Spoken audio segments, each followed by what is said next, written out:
2024년 올 한 해는 여러분의 마음속에 주님께서 주신 소망과 꿈과 비전으로 풍성한 열매를 맺는 기적의 해가 되시기를 바랍니다. 우리 옆에 계신 분 같이 인사를 합니다. 올해는 이렇게 합니다. 올해도 주님의 은혜로 크게 잘 되실 겁니다. 하나 더 붙었어요. 올해도 주님의 은혜로 크게, 시작. 올해도 주님의 은혜로 크게 잘 되실 것입니다. 아멘. 내 인생의 시작과 끝을 주님께서 이끄신다는 분명한 확신과 소명을 가지시고 오늘 승리하는 예배자가 되시기를 바랍니다. 새해를 여는 첫 예배가 오늘 주님 앞에 드려짐으로 올 한 해는 52주가 말씀과 기도와 예배를 통해서 풍성한 열매가 맺는 기적의 해가 되시길 바랍니다. 우리 말씀의 제목을 같이 나눕니다. 은혜와 진리로 충만하라. 은혜와 진리로 충만하라. 아멘. 아멘. 인생은 시선이 중요합니다. 무엇을 보고 사느냐에 따라서 그 인생의 가치관과 삶이 결정됩니다. 올 한 해는 주님께서 주신 시선을 가지고 이 세상을 바라볼 수 있는 믿음의 해석이 있기를 축복합니다. 그것이 주님 주신 기적이요 능력이요 소망이라는 것을 잊지 마시고 그 역사가 여러분의 삶 속에 있기를 바랍니다. 그러므로 삶 속에 주신 가장 시작은 관점이 중요하다는 거예요. 내가 무엇을 보느냐, 무엇을 선택하느냐 하는 것입니다. 사랑의 눈으로 바라보면요, 어떤 것을 보아도 기쁘고 행복하고 감사가 열매가 되는데, 미운 감정을 가지고 바라보면요, 잘된 것도 이상하게 보이고 온전한 것도 부족해 보이는 이런 부정적인 생각으로 가득 찰 수밖에 없습니다. 주님은 우리를 바라보실 때 상한 갈대도 꺾지 아니하시고 꺼져가는 심지도 끄지 아니하신다고 하는 사랑의 관점으로 보셨는데, 우리 인생은요, 상한 갈대를 보면 썩었으니까 소용없어 하고 끊어버리려고 하고, 꺼져가는 심지를 보면 꺼져버릴 것 같은데 뭐해 하고 버리려고 합니다. 그래서 우리가 믿음의 시선을 가지고 한 해를 시작하는 영적 은혜가 있길 바랍니다. 하나님 손에 붙들려야 형통하고 주님 시선에 머물러야 복이 된다는 걸 기억하시고 그 역사가 있길 바랍니다. 그래서 올 한 해는 주님의 시선으로, 주님께서 주시는 믿음의 눈으로 모든 것을 볼 수 있는 역사가 여러분의 마음속에 다짐될 수 있기를 바랍니다. 관점이 왜 중요할까? 주중에 오늘 짧은 좀 영상을 하나 봤어요. 요즘은 이 짧은 영상들이 참 임팩트가 강하더라고요. 어떤 아이가 집에서 나왔는데 그 집에서 장난을 쳤는지 모르겠는데 계단 난간에다 머리를 집어넣는데 안 빠지는 거야. 야, 머리 들어갔는데 이거 큰일 났어요. 아버지가 나와가지고 머리를 빼려고 잡아 당기고 별짓을 다 해도 이 머리가 안 나오는 거예요. 그러니까 애가 울고 막 그냥 난리가 났어요. 큰일 났다고 완전히 목에다 족쇄 채운 것 마냥 걸려 있으니까 아버지가 이제 방법을 바꿨어요. 양쪽 난간을 발로 딛고서 이걸 제껴버리려고 했어요. 세게 했는데도 이 난간이 워낙 튼튼해가지고 이 머리가 안 빠지는 거예요. 이게 어떻게 하면 좋겠어요? 근데 여러분, 어떻게? 잘라버려? 어디를 잘라야 돼? 이 줄을 저걸 끊어버려야 된다. 근데요, 신기한 게 있어요. 이렇게 하니까 나오더라고. 밀어 넣어버렸어요. 이게 무슨 지혜냐면, 사람의 몸 구조가 참 하나님이 신비롭게 지어준 게 뭐냐면, 머리만 들어가면 몸은 나가요. 못 믿으면 오늘 집에 가서 저기 창문에다 한번 머리 쑤셔놓고 한번 해보셔. 신기한 게 우리 몸 구조가 머리가 나가면 몸도 나가게 돼 있거든요. 그래서 이렇게 해서 나왔는데 제가 뭘 봤냐면, 관점이 그래서 중요하구나.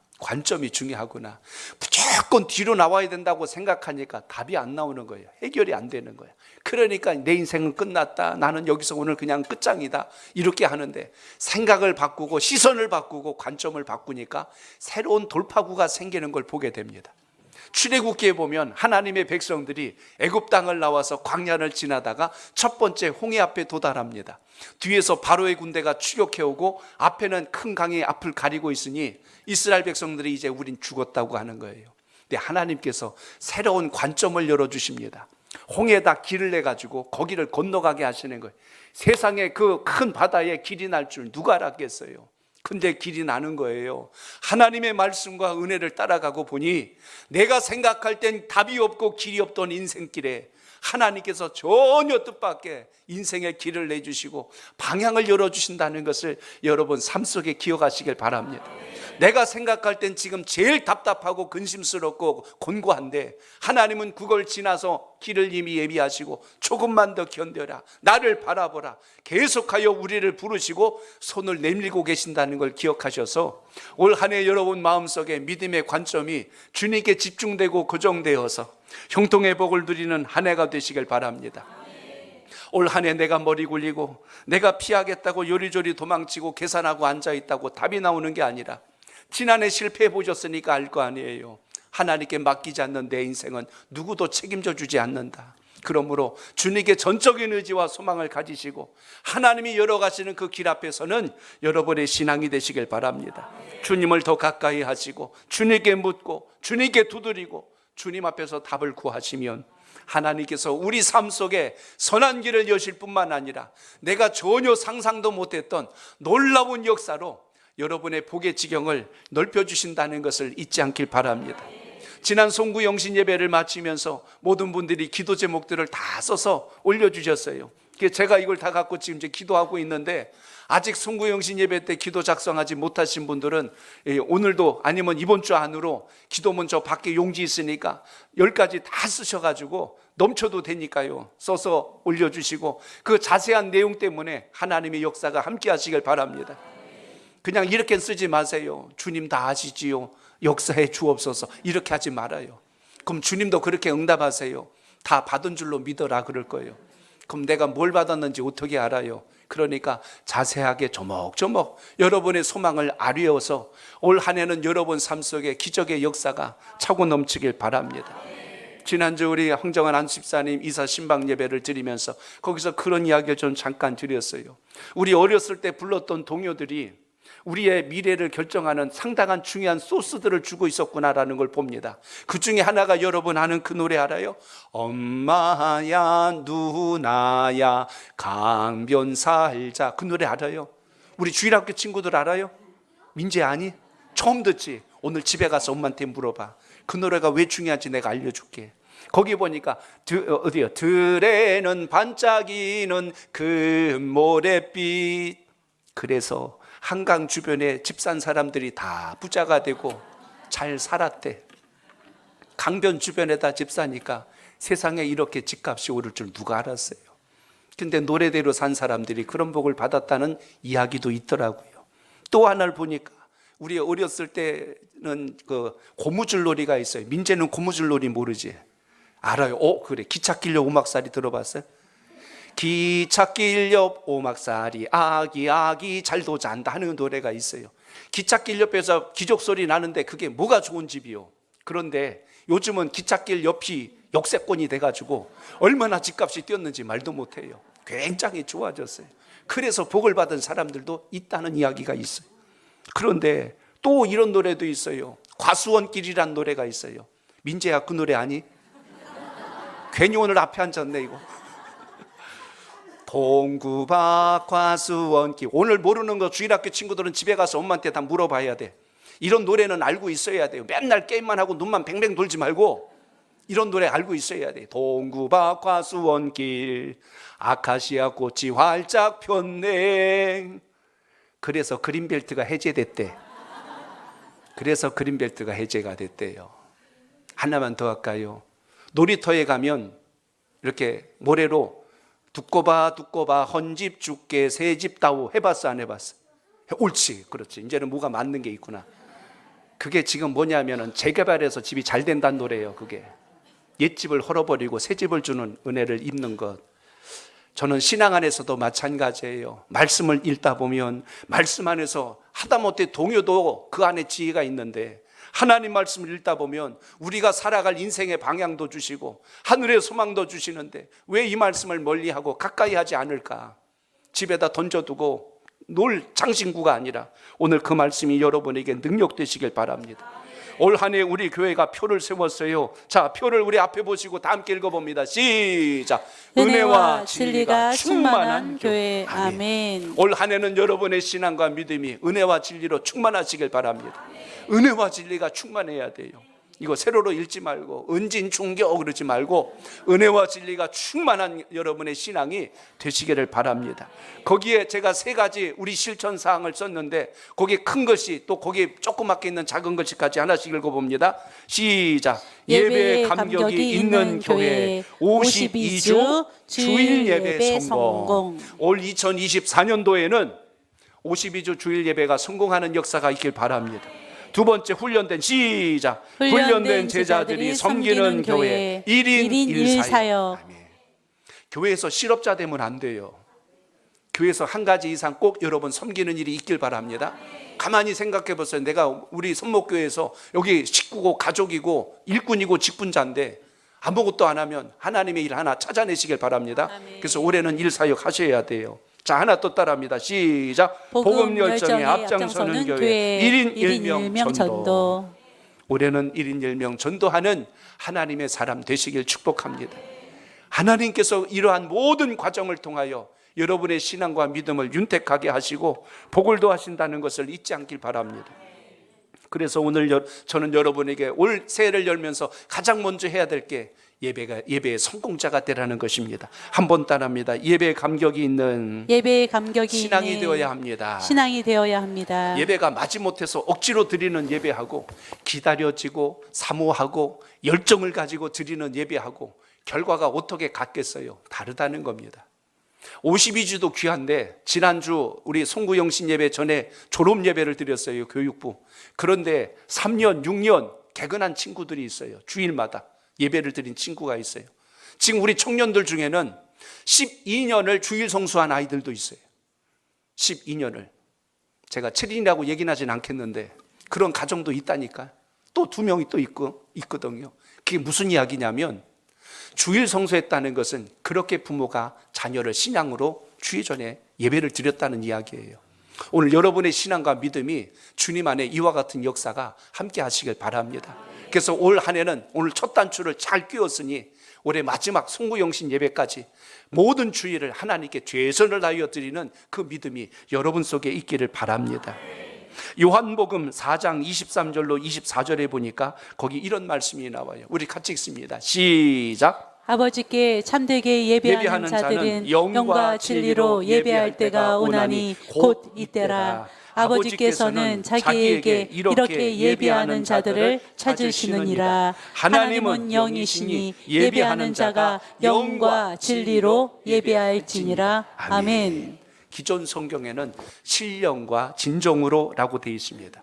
이게 영과 진리란 뜻을 가지고 있는데 하나님의 거룩한 영으로 진리의 말씀으로 예배를 잘 드려서 여러분 삶 속에 주님께서 주시는 복이 새나가지 않고 채워지는 역사가 있기를 바랍니다. 그래서 바른 예배가 회복되어야 한다는 것입니다. 그냥 예배당에 앉아있다 가는 예배가 아니고 바른 예배가 회복되어야 된다는 것입니다. 그래서 여러분 몸을 구별하는 예배자가 꼭 되시길 바랍니다. 주님 앞에 나와서 예배 드리세요. 코로나 기간 동안 우리의 생활 습관과 패턴이 많이 바뀌었어요. 예배도 많이 그때 영상으로 드리는 비대면 예배로 인하여서 이 유튜브 예배가 또 계속 많이 보편화되는 시대 속에 살게 됐습니다. 그때는 특수한 상황이었기 때문에 비상 상황에서 드린 예배였기 때문에 이제 여러분 예배 회복은 주님 전에 와서 드리는 예배가 예배의 시작이라는 것을 먼저 마음속에 담기를 바랍니다. 해외 출장을 가거나 병원에 입원을 하여서 예배를 드리고 싶은데 드리지 못하는 특별한 상황이 있어요. 그런 상황에서는 우리가 온라인을 통해서 그때를 빨리 회복될 때까지는 예배 드릴 수 있지만 우리가 몸으로 구별된 예배자로 서는 것이 중요하다는 것을 오늘 기억하시길 바랍니다. 예배는 내가 앉아있는 곳이나 내가 살고 있는 곳에서 드리는 것이 아니라 구별된 장소에서 드릴 수 있는 이런 은혜가 있길 바랍니다. 물론 기도는 여러분 어느 곳에서나 하나 주님 만날 수 있고 응답하시는 주님이세요. 그런데 하나님께서 부르시는 이 거룩한 성일, 몸된 전에서 몸과 마음을 구별하여 드리는 예배로 주님을 만나는 은혜가 있길 바랍니다.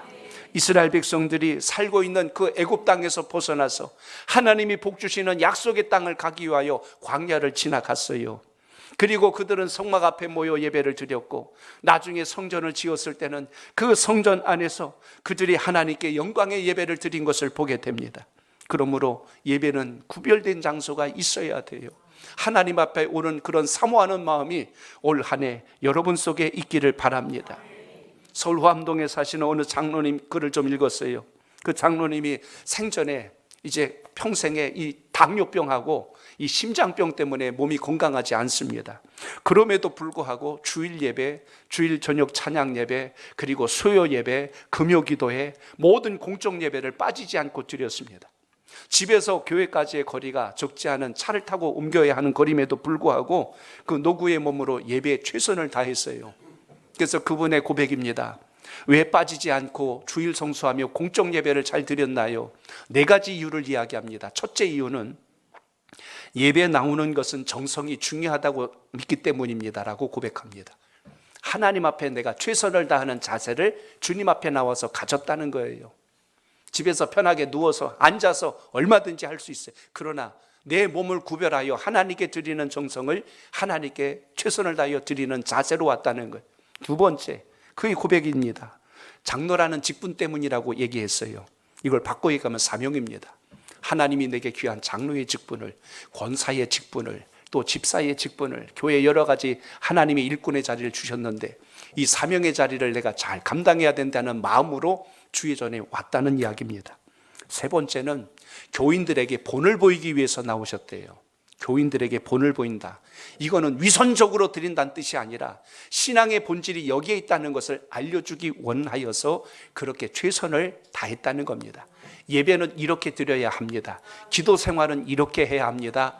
신앙 안에서 봉사하고 섬기는 건 이렇게 해야 합니다. 이렇게 자세를 가지고 했어요. 4번째 이유가 있습니다. 목사님 걱정 끼쳐드리지 않기 위해서 열심히 나왔대요. 강단에서 예배를 드리고 늘 앉아있던 자리에 그분이 안 계시면 자꾸 말씀 전하다도 생각하거든. 오늘 집에 뭔 일이 생겼나? 오늘은 왜 못 나왔을까? 어떤 일이 있었지? 하는 이런 어떤 다른 생각으로 자꾸 걱정을 끼치지 않기 위하여 저 여기 살아 있습니다 하고 이렇게 하나님 앞에 나와서 예배를 드린다는 이야기입니다. 주일 오늘 예배를 마치고 나면 오늘 나오지 않는 분들을 목장 리더분들이 보고를 해 주셔요. 그리고 또 이렇게 체크가 됩니다. 그러면 집에 가서 제 아내가 또 한 분 한 분 또 가정 전화를 해요. 신방 전화를 합니다. 오늘 무슨 일 있으셨어요? 왜 못 나오셨어요? 그럼 가정 사정들을 듣게 되는데 간혹 보다 보면 그런 분 계세요. 뭐라고 이야기하냐면 그러는 거예요. 저 오늘 예배 드렸어요. 그러니까 아니 언제요? 그러니까 TV 보고 예배 드렸어요. 그러는 거예요. 제가 그게 뭐 됐다 잘못됐다를 넘어서 조금 하나님 앞에 드리는 우리 예배 자세가 조금 더 최선을 다하는 그 모습이 있기를 축복합니다. 온라인으로 예배 드릴 수 있지요. 그런데 여러분, 믿음의 양심상 귀찮거나 게을르거나 집에 다른 어떤 핑계를 구실 삼아서 그렇게 드리는 자세는 올해는 좀 바꿀 수 있기를 바랍니다. 바른 예배가 아니기 때문에 그래요. 아까 말씀드렸죠. 지금도 하나님은 복줄 자를 찾으시고 영과 진리로 예배하는 자를 찾으셔서 그에게 복을 부으신다고 말씀하십니다. 그렇기 때문에 최선을 다한 믿음의 자세가 여러분 삶 속에 있길 바랍니다. 어느 권사님 이야기예요. 새 옷을 사면 결혼식이나 친구 모임에 먼저 입지 않아요. 그 옷을 잘 걸어놨다가 주일 예배 때, 주일날 먼저 하나님 앞에 나올 때 예배를 드릴 때 그 옷을 입고 영광 올리고 그 다음에 이제 동창 모임이 있건 어디 결혼식장을 가건 그 옷을 입는데요. 입다 남은 거 아무거나 주섬주섬 주워 입고 나온 게 아니라 하나님 앞에는 최고의 모습으로 드리고 싶은 그 마음 때문에 그러했다는 것입니다. 괜히 또 오늘 이 말씀 잘못 알아듣고 당장 가서 옷 사야 되겠다 그러지 말고 집에서 여러분 가장 좋은 옷, 잘 정갈한 옷, 어디 귀한 자리 갈 때 입는 옷 그렇게 입으란 뜻이지. 또 집에 가서 또 대판 또 싸우지 말고 하나님 뜻 안에서 믿음의 중심이 세워져 있길 바랍니다. 머리를 예쁘게 꾸며도 주일 예배 때 가장 최고의 모습을 드리려고 토요일날 미장원에 가서 머리 예쁘게 하고 주일날은 그냥 머리 살살 흔들면서 주여 영광 받아 주옵소서, 이런 자세가 믿음으로 주님 앞에 정성을 다하는 중심이란 사실입니다. 반대 경우도 있잖아요. 좋은 옷 사고 좋은 신발 사면 어디 결혼식장이나 동창회 먼저 가려고 그러고 주회전에 올 때는 그냥 허름한 신발, 뚫어지기 직전에 있는 신발 신고 와갖고, 오늘 죄송합니다. 혹시 또 그렇게 신고 오신 분 계시면 그건 안 되는 건데 하나님 앞엔 여러분 항상 최선을 다한 예배자가 되시길 바랍니다. 그러니까 장소가 중요하다, 시간이 중요하다, 그리고 여러분의 앉은 자리가 복받을 자리라는 것을 기억하시길 바랍니다. 그러니까 최선을 다한 예배가 하나님이 받으시는 예배라는 걸 잊지 마시고, 예배를 통해서 하나님의 임재하심을 경험하셔야지. 자리 대피다가 그냥 가시면 안 되잖아요. 오늘 나온 이 자리가 얼마나 귀한 자리인데, 여러분의 그 수많은 시간들을 구별하여 하나님 앞에 나온 자리인데, 오늘 여러분 마음속에 사모하는 그 마음을 주님이 굽어 살펴주시고 이끄시고 있다는 것을 기억하는 예배자가 되시길 바랍니다. 그곳에 하나님의 능력이 역사하고 주님의 권능이 역사하고 하나님의 치유하심이 시작된다는 사실입니다. 영혼이 건강해야 육체도 강건하죠. 영혼이 병들면 면역력도 떨어지고 육체도 약해져요. 그래서 하나님 앞에 드리는 예배는 최선을 다한 예배자로 올해는 서시기를 바랍니다. 그래야 영혼도 건강하고 육체도 강건하듯이 하나님이 주신 역사는 우리 삶 속에 이렇게 역사한다는 사실입니다. 하나님이 주신 자리를 귀하게 여기시고 올 한 해는 주여 52주 예배의 성공자가 되게 하옵소서. 따라합니다. 올해는 예배의 성공자가 되겠습니다. 예배의 성공자가 되겠습니다. 아멘. 이 마음으로 주님 앞에 정성을 다한 그 예배로 인하여서 주님이 주시고 부으시는 복을 경험할 수 있길 바랍니다. 예배를 통하여 잠자는 영혼이 깨어나고 내가 알지 못했던 하나님의 비밀을 알게 되고, 예배를 통하여서 나의 죄된 모습이 주님께 용서함을 받고, 예배를 통하여 하나님께서 우리를 통하여 일하실 비전을 발견하게 된다는 것을 기억하시고 이 믿음이 여러분 속에 있기를 바랍니다. 여러분에게 건강 주셨을 때, 여러분에게 시간을 주셨을 때, 여러분에게 간절한 마음을 주셨을 때 최고의 예배자가 여러분의 신앙 속에 있기를 바랍니다.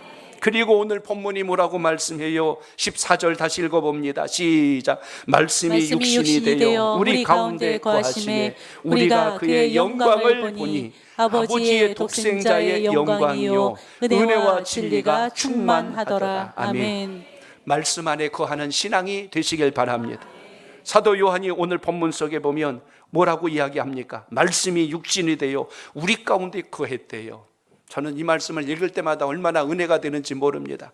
하나님께서, 눈에 보이지 아니하시는 하나님께서 눈에 보이는 인간의 몸으로 오셔서 그것이 우리 가운데 거하셨는데, 말씀이 육신이 되었는데 그분이 주님이시래요. 근데 주님은 이렇게 말씀합니다. 내가 곧 길이요 진리요 생명이니. 그분이 진리가 되신데 말씀과 진리와 예수님이 함께 움직이시고 그것이 한 하나님의 실체라고 말씀해 주셨으니 이걸 깨달을 때 비로소 우리가 은혜와 진리로 충만케 된다는 것을 기억하시길 바랍니다.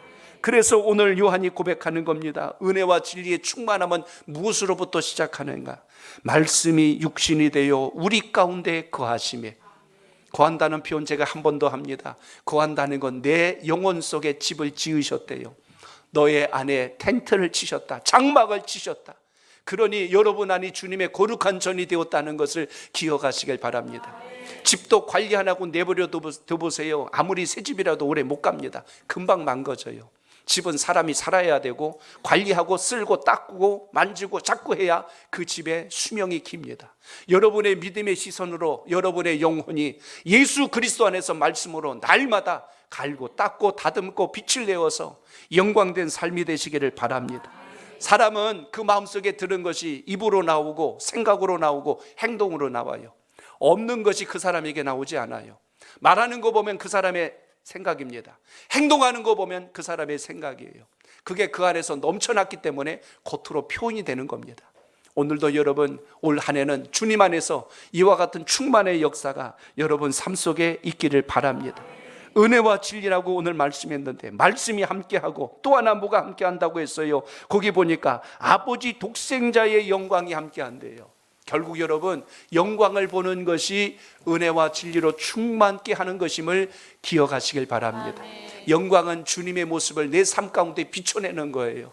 내 안에 가득한 것이 나오듯이 거울이 빛을 받으면 반사하듯이 우리의 삶 속에서 주님을 비추어서 드러내는 것이 영광인데 그게 은혜와 진리로 충만하더라. 그러므로 우리 삶 속에 은혜가 있어야 되고 진리의 말씀이 함께 한다는 것을 기억하시길 바랍니다. 주님은 때가 참에 이 땅에 오셔서 우리에게 놀라운 일을 보여주십니다. 죄로 인하여 죽었던 영혼을 우리를 다시 살려주시고 하나님의 자녀가 될 수 있도록 하나님을 만나게 하시고 우리가 천국 백성임을 선포해 주시고 구원에 감격하며 살 수 있도록 예수님은 이 땅에 오셔서 세 가지를 하셨어요. 하나님과 끊어져 있던 우리를 연결해 주시는 화해자가 되신 것이 예수님, 우리 십자가의 사건입니다. 그러니까 주님이 오셔서 이걸 해결해 주신 거예요. 하나님하고 평생 원수로 지낼 만한 우리 인생이 하나님과 전혀 상관없이 지옥불에 떨어질 인생이 다시 하나님과 하나 될 수 있도록 그 길을 열어주신 것이 주님의 은혜라는 것입니다. 또 하나는 대속자의 역할을 해주셨어요.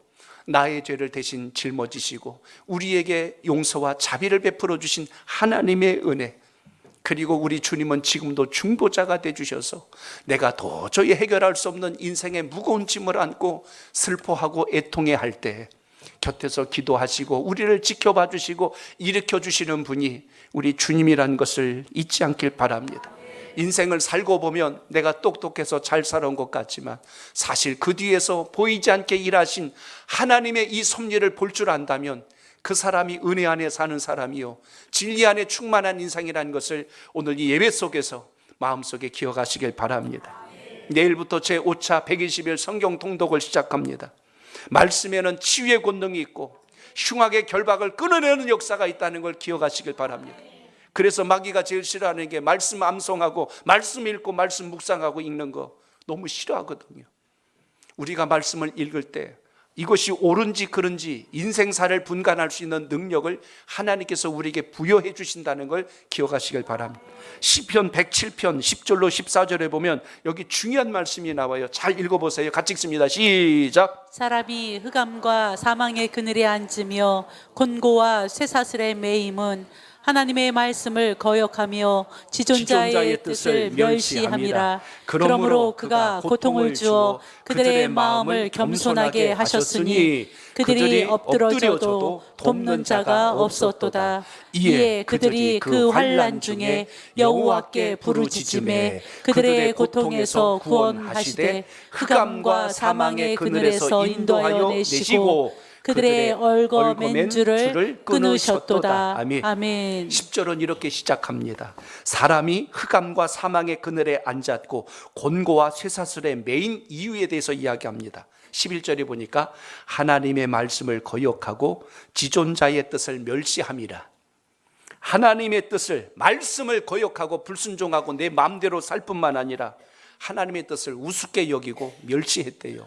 결국 그로 인하여 내 인생의 길에 오차가 생기고 시련이 오고 아픔이 오고 상함이 왔을 때 비로소 그때 우리가 겸손해져서 다시 주님 앞에 돌아오는 역사를 경험하게 됩니다. 결국 말씀의 권세는요 우리 인생의 흉악의 결박을 끊어내는 큰 힘이 있다는 것을 기억하시길 바랍니다. 주님을 믿다가 신원을 만났다고 절망할 일이 아니라 그때가 하나님께서 우리를 더 강하게 붙드시는 기회라는 것을 기억하시길 바랍니다. 이 말씀을 쭉 따라가다 보면 중요한 표현이 하나 더 나와요. 시편 107편 여러분 19절로 20절 우리 두 절을 같이 읽어봅니다. 시작. 이에 그들이 그들의 고통 때문에 여호와께 부르짖음에 그가 그들의 고통에서 그들을 구원하시되 그가 그의 말씀을 보내어 그들을 고치시고 위험한 지경에서 건지시는도다. 아멘. 하나님께서 그들에게 말씀을 보내셨대요.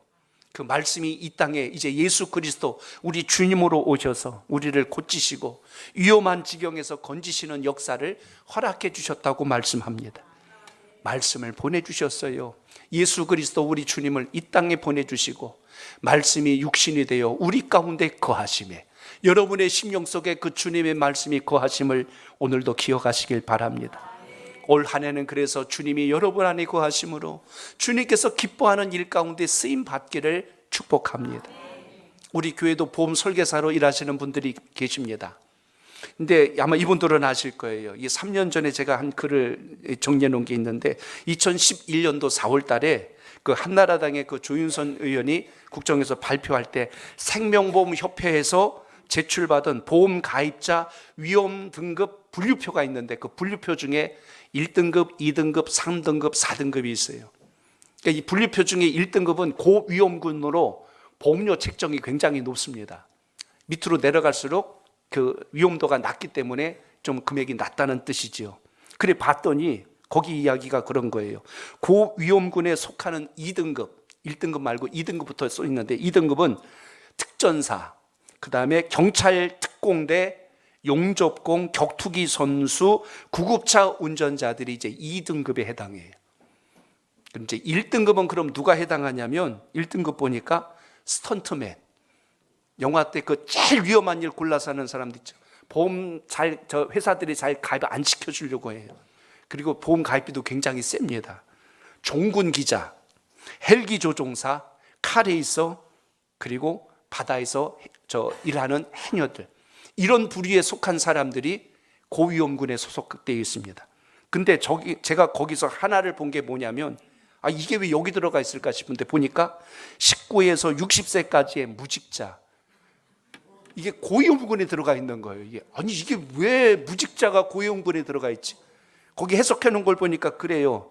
무직자가 위험 등급이 높은 이유는 스트레스와 알코올 중독으로 인하여 건강을 해칠 가능성이 높고 사망 위험도가 높기 때문에 고위험자라는 거예요.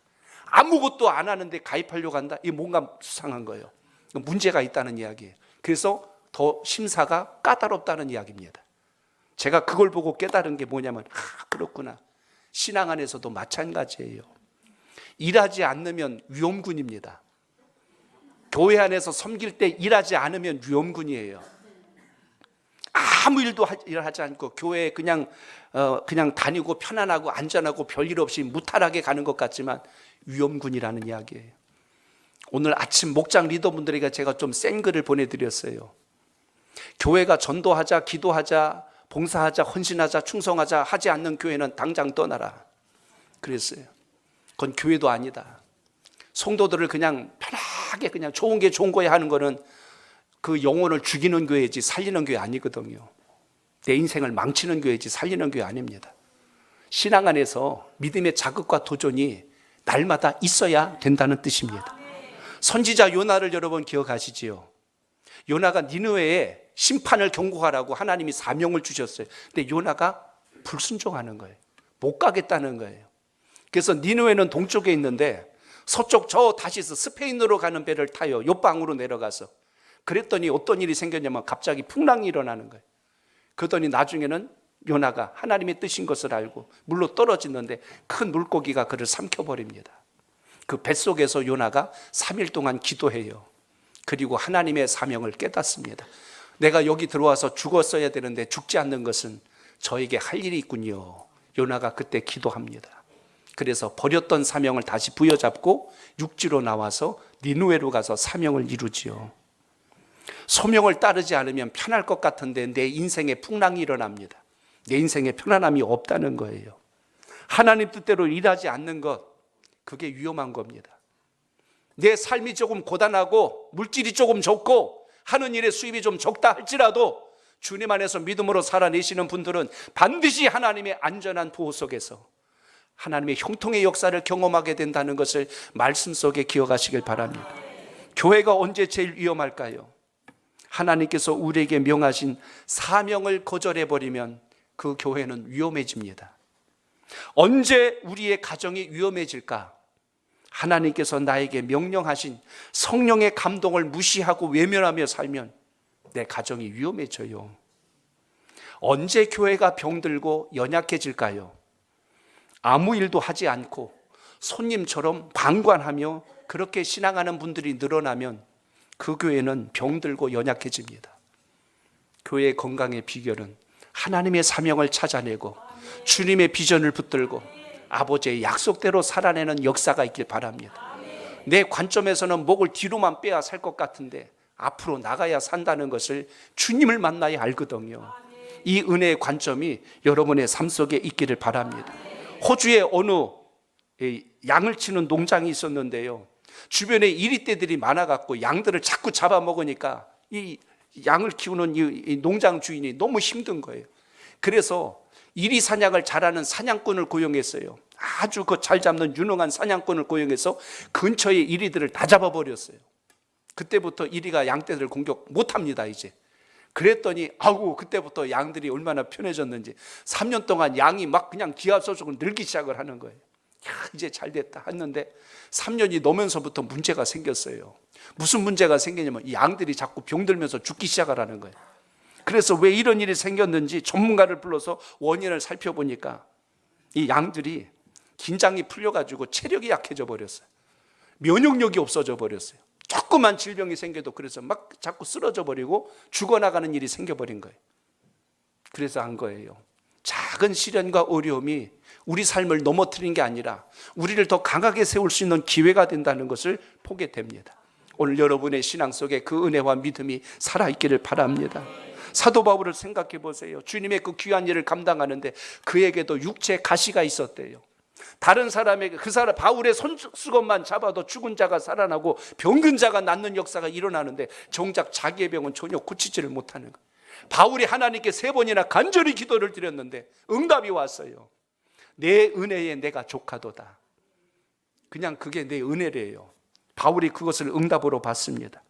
질병 가운데 고통 가운데도 하나님 앞에 더 간절히 매달리고 나를 겸손하게 하여 하나님의 영광을 이루게 하셨다는 것을 본다면 오늘 그 신앙과 믿음이 우리 속에 어떻게 역사되는지 기억할 수 있기를 바랍니다. 그러므로 하나님께서 우리에게 직분도 주시고 사명도 주셨다는 것은 교회 오래 다닌다고 주는 계급장이 아니라 승진한 것이 아니라 주님 앞에 잘 쓰임받아서 복을 담을 수 있는 그릇으로 우리를 부르셨다는 것을 잊지 않기를 바랍니다. 몸도 보세요. 근육을 안 쓰면요 근육이 자꾸 물러져요. 나중에 면역력도 떨어집니다. 자꾸 근육이 몸에서 근육 빠지는 게 몸이 약해지고 있다는 뜻입니다. 그래서 우리가 육신을 건강하게 하려고 몸에 좋다는 거 다 먹잖아요. 홍삼도 먹고 인삼도 먹고 비타민도 먹고 루테인도 먹고 뭐 콜라겐도 먹고 또 별의별 좋은 거 있다는 거 오메가도 하고 해가지고 막 쑤셔 넣어가지고 막 채웠는데 그런다고 우리 몸이 무조건 건강해지는 게 아니라 우리의 영혼과 육체도 하나님께서 주신 은혜로 일어나야 된다는 것을 기억하시길 바랍니다. 그래서 여러분 우리에게 좋은 약이 있잖아요. 구약과 신약. 하나님 주신 이 약을 잘 먹고 받아들여서 우리의 영혼이 건강하여 하나님께 영광을 올리는 믿음의 역사가 있기를 축복합니다. 그래서 올 한 해는 어떻게 지나가자고요? 따라합니다. 은혜와 진리로 충만해야 합니다. 진리로 충만해야 합니다. 아멘. 아멘. 올 한 해 오늘 14절 말씀처럼 은혜와 진리로 충만한 한 해로 시작할 수 있기를 축복합니다. 사람은 누구나 그간에 가득 찬 게 나온다고 말씀드렸어요. 언어도 감정도 생각도 하나님께서 주신 것으로 우리 속에서 일어난다는 걸 생각하면 오늘도 주님 말씀 따라서 진리를 붙드는 역사가 있길 바랍니다. 세상에는 2가지 진리가 있어요. 변하는 진리가 있고 변하지 않는 진리가 있어요. 그래서 변하는 진리를 상대성 진리라고 하고 변하지 않는 진리를 절대적 진리라고 합니다. 상대적 진리라고 하는 건 의학계나 과학계에서 어떤 논문을 발표하거나 어떤 결과를 발표했는데 처음엔 그게 맞는 줄 알았어요. 그래서 진리인 줄 알고 그대로 갔는데 나중에 새로운 연구 결과를 통해서 그게 아니란 게 밝혀졌어요. 그럼 더 이상 그거는 진리가 아닌 거예요. 새로운 게 진리가 됐으니 기존 거는 버려야 됩니다. 이건 변하는 진리예요. 근데 여러분 태초로 지금까지 앞으로도 변하지 않는 그 진리가 있는데 그것이 예수 그리스도 우리 주님이신 줄로 믿으시기 바랍니다. 우리에게 주어진 이 성경 말씀은 태초로 지금까지 앞으로도 변할 수 없는 하나님의 말씀이란 걸 기억하시길 바랍니다. 진리는 변하지 않아야 진리인 거예요. 기준이 자꾸 흔들리고 왔다 갔다 하면 인생의 방향을 못 잡아요. 그래서 오늘 진리의 말씀과 같이 은혜 안에 사시길 바랍니다. 갈릴리 가나 혼인잔치에 예수님의 모친이었던 마리아가 포도주가 떨어진 걸 보고 하인들을 불러서 이야기하잖아요. 예수께서 뭐라고 말씀하시든지 그대로 하라. 예수님께서 뭐라고 하시든지 무슨 말씀을 하시든지 너희들은 그대로 하라. 이 말의 의미는 거기에 토달지 말고 네 생각 집어넣지 말고 불순종하고 튕기지 말고 그 말씀대로 순종해라. 그래서 돌 항아리 6에다 물을 다 채울 때까지 하인들이 입 열지 않고 그대로 하잖아요. 결국 그로 인하여서 나타난 결과가 무엇입니까? 그로 인하여서 그 항아리에 물이 나중에 포도주로 변하는 놀라운 역사를 보여준 것을 우리가 만나게 됩니다. 오늘 여러분의 신앙과 믿음 속에 이 은혜가 살아있기를 주님의 이름으로 축복합니다. 창세기 6장 8절에 보면 노아는 여호와께 은혜를 입었더라. 은혜를 입으니까 어떤 일이 생겨요? 산 꼭대기에다가 방주를 120년 동안 만들어도 노아가 흔들리지 않고 그 일을 진행합니다. 사람들이 별소리 다 해도 흔들리지 않아요. 하나님 주신 은혜와 진리로 충만한 사람은 세상 사람들이 뭐라고 수군덕거리고 별소리 다 하고 손가락질해도 그것 때문에 흔들리지 않아요. 믿음의 사람은 오로지 주님 말씀 때문에 사는 역사가 여러분 삶 속에 있기를 축복합니다. 복음의 열정을 가지고 신앙하세요. 하나님의 약속을 붙들고 신앙하세요. 그것이 복됨을 잊지 않길 바랍니다.